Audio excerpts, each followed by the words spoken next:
ধরুন যাদের 2002 সালে ভোটার তালিকায় নাম নেই তারা কীভাবে ফিল আপ করবেন?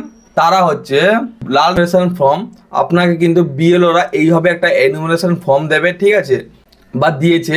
আপনি এখানে এই যে এই তিনটে ঘর কিন্তু ফিল আপ হয়ে থাকবে। এখানে আপনার নাম থাকবে, আপনার অ্যাড্রেস থাকবে এবং আপনার সিরিয়াল নাম্বার, বিধানসভা ক্ষেত্র এবং পার্ট নাম্বার সমস্ত কিছু কিন্তু এখানে প্রিন্ট হয়ে থাকে। এবং আপনার কিন্তু পুরনো ফটো যেটা ভোটার লিস্টে আছে ওই ফটো কিন্তু প্রিন্ট হয়ে আসবে। আপনাকে কিন্তু একটা কালার ফটো অ্যাটাচ করতে হবে, ঠিক আছে। তারপরে কি করবেন, এখানে আপনার ডেট অফ বার্থ বসিয়ে দেবেন। আধার কার্ড দেখে হোক বা আপনার ভোটার কার্ডে লেখা থাকবে, আপনি কিন্তু আপনার জন্মের তারিখটা ওটা কিন্তু বসিয়ে দেবেন। এবং আধার কার্ড নম্বর, আপনার আধার কার্ড যে নম্বরটা আছে ওই নম্বরটা কিন্তু আপনি এখানে বসিয়ে দেবেন। বসানোর পর আপনার মোবাইল নাম্বার যদি আপনার না থাকে, আপনার বাড়ির থাকে, যে কোনো বাড়ির আপনার মোবাইল নাম্বার কিন্তু আপনি এখানে বসিয়ে দেবেন।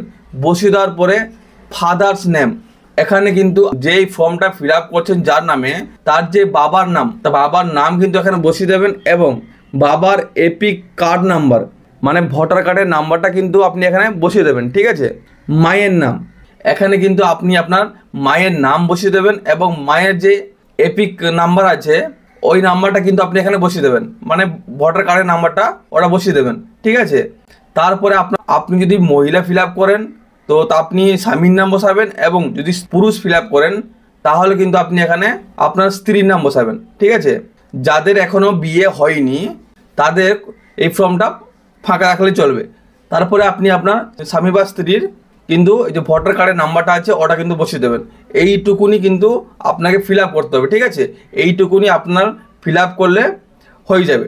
তারপরে আসি, রঙের বক্সটা ফাঁকা ছেড়ে দেবেন। ব্লু রঙের বক্সটা আছে, ওখানে কি করবেন, ওখানে বাড়ির কারোর যদি আপনার বাবা, মা, দাদু, দিদা, জেঠু যে কোনো কারোর যদি 2002 সালে ভোটার তালিকায় নাম থেকে থাকে তাহলে কিন্তু ওনার নামটা বসাবেন।